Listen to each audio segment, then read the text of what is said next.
Samsung Galaxy S10 Plus was one of the most anticipated phones from Samsung in many years, and it is a brilliant phone. It could easily be crowned as the best phone 2019, but is it a bit too pricey? See our review with pros, cons and price, plus the best alternatives.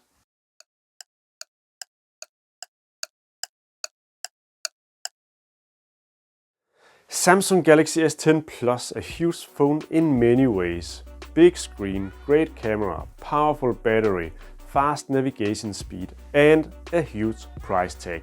Basically, I'm willing to pay extra money for awesome new features, but am I willing to pay $1,000 for a new Android phone? Or should I choose one of the free alternatives, great alternatives that I have found? Stay tuned.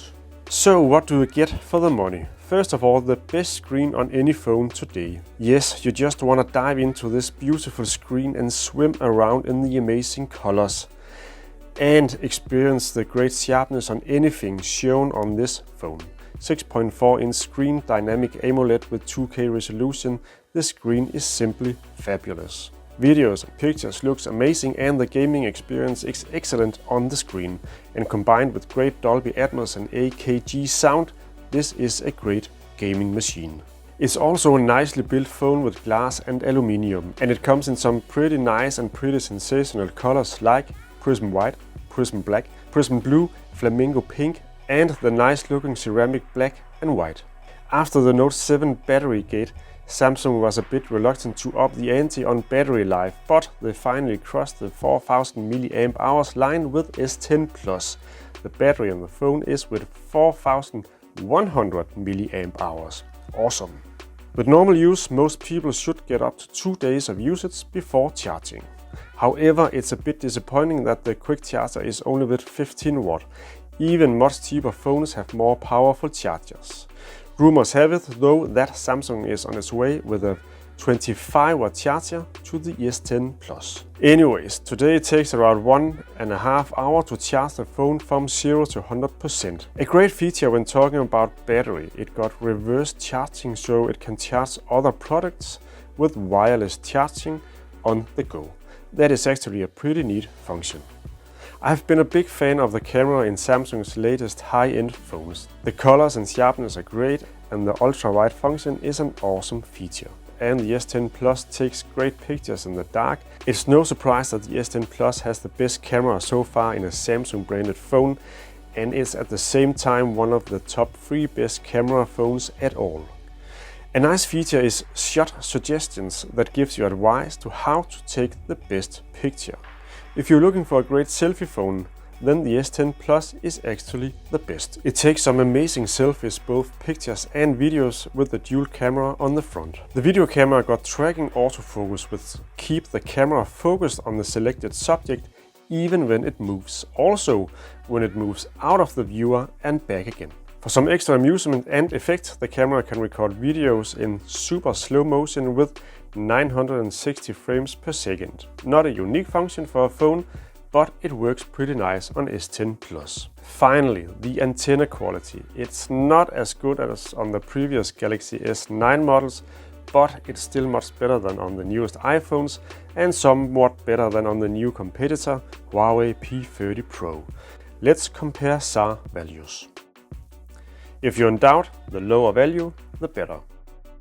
The price for Galaxy S10 Plus starts from around $1,000 or around 900 euros. It is a high price, but you do get some extra functions that you don't get anywhere else. But it's still not a flawless phone. The user interface is new. Samsung calls it One UI. It's very fast, but it's also supposed to make it easier to use phones with big screens with mainly visual improvements. Actually, this is only the case in a few places on the phone, so in daily use it's not that big a benefit, and I'm not a big fan of the colors for the icons in the UI. As mentioned, the charger in the box is not powerful enough, and the fingerprint scanner under the screen is still not as great as a more traditional fingerprint scanner on a dedicated button. Finally, it's a big phone because of the big 6.4-inch screen. If you don't like big phones, this is no good for you.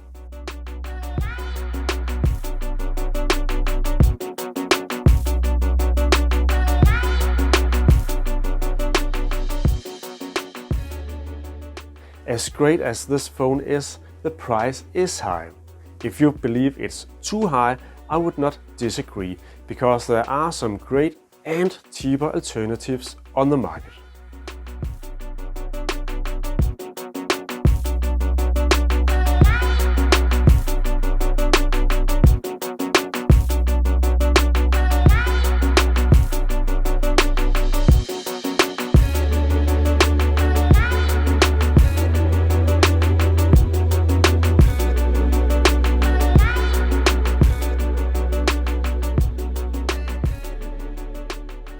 Okay, let's sum up.